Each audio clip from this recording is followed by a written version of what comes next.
So in this tutorial we're going to take a look at a post called The Race, and it's actually a very simple post. A couple of different things about it from my perspective. One is it was done in poster mode, which is unusual for me. I don't really do a lot in this. Since this I think I've done quite a few, but that's unusual. And the poster mode is I believe it's 12 by 24, but anyway, if you were to create a new design it would be under poster right here, actually 18 by 24, so that's something new for me. But also I got real lazy on this one, and similar to the previous video called Appreciation, I just did the entire background on a single conversion of photo to art print. I'll just explain that a little bit better. I've locked this here and take out these elements. So essentially that whole back portion of the poster is just one photograph run through, in this case, JixPix, but that's a paid software, as I mentioned before earlier in a video. So you could do this in either Photofunya, which is a free web-based Photofunya, or as we did previously in the Appreciation video, you could use the photo sketching free software. So I'm not going to go into that a lot, but that's what the background is all about. But Appreciate, it would have also been fairly easy to put this together in Canva. Just that day, for whatever reason, I didn't. But you could do it fairly easy if we just go to a new file here quickly, create a new design, poster. You could have used the watercolor elements and the watercolor backgrounds in Canva. So again, just placing in watercolor and then background, and I guess we'll just call that we'll spell it right first. That'll do it better. Background, yeah, no N. So if you go to the watercolor background in elements or photos, one more time,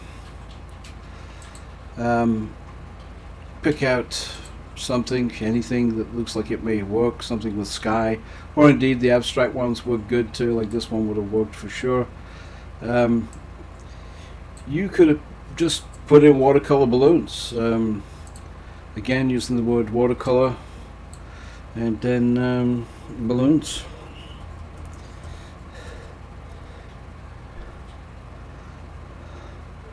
So with that said, probably you would have had to put something other than that for the balloons, yeah, and search out this kind of thing. So it could have been done in Canva.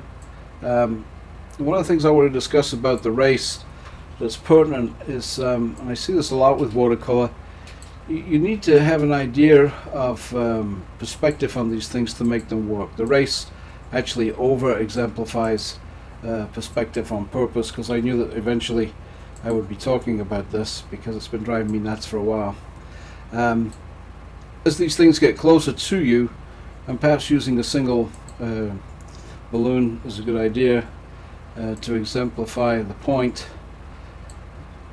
Sorry, emphasize the point. As these things get further away, they need to appear smaller, and the race makes a great deal out of this. I'll show you again in a second, but just sticking with the background for a moment, I used a single picture, used JixPix to turn it into watercolor, and moved along and started putting my elements on top, which you may or may not find desirable. Certainly is a lot quicker, but that may defeat the point for a Canva group. Okay, so we're just going to go back here and make this guy fit. Now in terms of the elements, again, very simple and straightforward. You will find all of these guys by using the keyword watercolor plus, I believe, bike. So if you put in watercolor and bike, you're going to get these elements. I believe they are all, this is what they all have in common in watercolor and bike. These have in common. I searched this under watercolor people, I believe, but it actually came up under watercolor human. Very graphic, human. But anyway, this is what it is. Now you'll notice what I just discussed with the previous page about perspective here, where I'm just taking these balloons out. I made a big deal out of that on the race itself by having these elements line up that way. See if we can just exemplify that for a second. Emphasize. Good Lord. Get in trouble with my English today. So if I just pin this for a second, we can manipulate it. Oh, that isn't Canva, by the way. That's an extra piece of software called Snippist. And what this will allow us to do is just sort of play with this a little bit here. And you'll notice that the same as on this one where we had them getting smaller as they moved away, same thing here. So the very large one overspills the poster onto the corner edge, goes down smaller, and therefore gives us the feeling of space. And then the young girl following up the back, way in the back, gives us a feeling of space. And it also ties in nicely to the scene of the balloons going, because as you will notice, there isn't actually a road in the scene. So by having these elements spill out, it gives us a sense of filling the poster space, a sense of movement, certainly a sense of perspective, this was almost like a exercise in perspective, because it was driving me crazy the amount of watercolor I was looking at in the camera groups where there was no attention paid to perspective. There is a certain amount of license when you're dealing with cartoon or illustration, but still the teddy bear as big as a bus can get a little out of hand. So that's what this was all about. I hope that makes sense to you, and I hope that this has been helpful. And I would suggest watching this video in conjunction with an earlier video I did called Appreciation, because appreciation takes a lot more time explaining the third-party watercolor softwares, which are free, and just how you might go about transferring those, removing backgrounds, etc., etc. I didn't want to go through all of that again because we already did that once. Got any questions, as usual, just ask me. I'm a pretty approachable guy, pretty easy going. All right, thanks for listening.